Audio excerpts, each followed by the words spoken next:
3.5 lang to eh. Pero dito, 350,000. Hindi ko maunawaan siya. Alam mo, na-realize ko, kaya hindi ko siya maintindihan, kasi hindi ako yung market niya.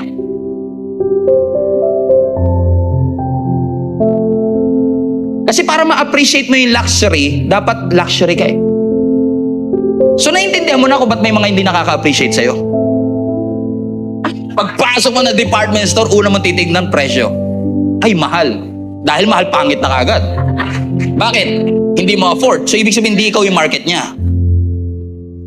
Now, ang tanong, pag sinabi mong, ay, mahal, ay ba, may sales lady, ay, mahal po.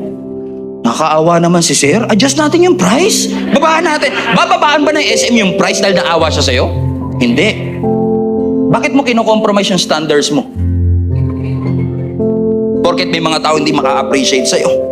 Hindi porket di nila naiintindihan ng prinsipyo mo, kailangan mo ibaba yung standards mo eh. Kaya ka nasasaktan eh. Tatandaan mo to, the very person that will understand you will come. Darating yan. Yung makakaintindi at makaka-appreciate sa'yo. Na masasabi nilang, alam mo kung ba't mahal to, kasi napaka-intricate ng details ng handmade kasi itong Louis Vuitton bag na ito, na yung leather na ginamit dito hindi katulad ng leather ng Seiko wallet na ginagamit na ibang leather ito. Time will come that somebody that understands and appreciates you will come.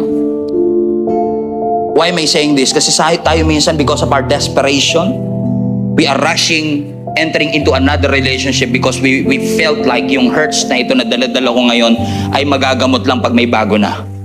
Pero hindi porket may bago, may healing. Hindi porket may bagong trabaho, may healing sa luma. Hindi porket lumipat ng church, may healing na nangyari doon sa sakit ng nakaraang simbahan. You have to rebuild your foundations first right now. And ask the Lord, Lord, I've been hurt, I've been frustrated, I've been abused, I feel ugly. Pakiramdam ko hindi ako na-appreciate, but restore me, God. Lahat ng unresolved yesterdays, Lord, tanggalin niyo po para lahat ng bigat mabitawan ko.